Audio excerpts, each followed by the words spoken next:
wow, this is like being the last guy in a gangbang. Am I really gonna make it? Is she gonna feel anything now? Am I gonna make a difference? I'm surprised my shoes aren't sticking to the stage. D. Williams, are you still here? Is she gone? Yes. She be snitching on herself. All right, fuck it. Fuck it, I ain't gonna tell that joke. Right. No, tell it, please. No, I can't.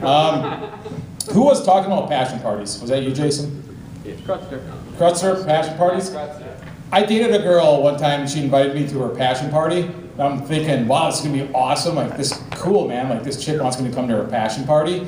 So I got all excited, got dressed up really nice. Went to the party and like all her female friends are there, and I'm like, wow, I'm gonna have like some crazy like one dude on 15 women's sex. And she's like, is everyone ready for the party to start? And I'm like, fuck yeah! And she put in the Mel Gibson movie.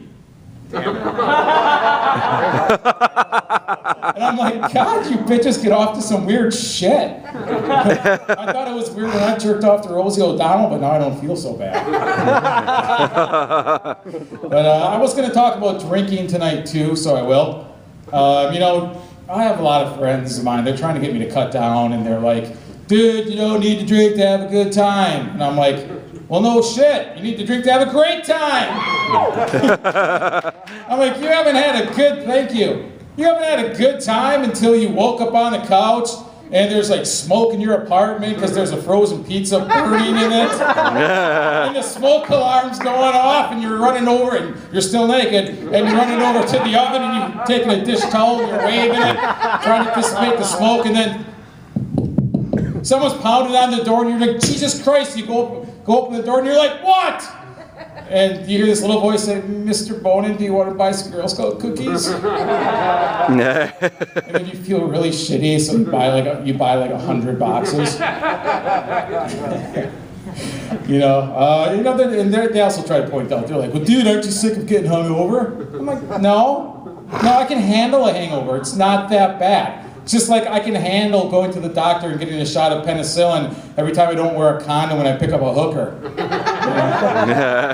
They're like, well, dude, like, aren't you afraid of blacking out and not remembering anything? I'm like, no.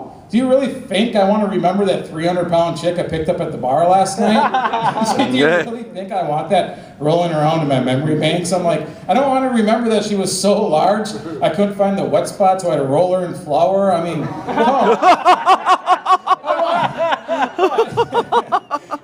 I don't want to remember that shit. You know, there are people go, oh, there's Chad being mean to women again. He's talking bad about women, you know. And that's not true. This is just an act. I think everyone sees through me. I'm pretty shallow. You've probably all stepped in deeper puddles. And, you know, I can be really sweet and I can be really romantic, and I do have that side to my personality. 3 weeks ago, I was on a date. A friend of the family, my parents had set me up because they're like, you need to meet women that aren't skanks. And I'm like, all right, I'll give this one a shot, you know. So I made my mom give me money so I could go to the grocery store, you know. I was gonna cook dinner, so I made this really nice dinner, you know. I'm like, okay, I made stuffed manicotti, I made a Caesar salad, got a bottle of wine with some candles, and she came over and we were having a really nice dinner. She said, wow, dinner's fantastic. She's like, the salad was great. And she's like, the manicotti was fantastic, and I'm a big fan of White Zinfandels. It's a great wine. She's like, what do you have for dessert? And I'm like, oh, do you want some Girl Scout cookies? I'm Chad Bonin. Thanks a lot for coming out. That's my time. You guys have a great night and drive home safe.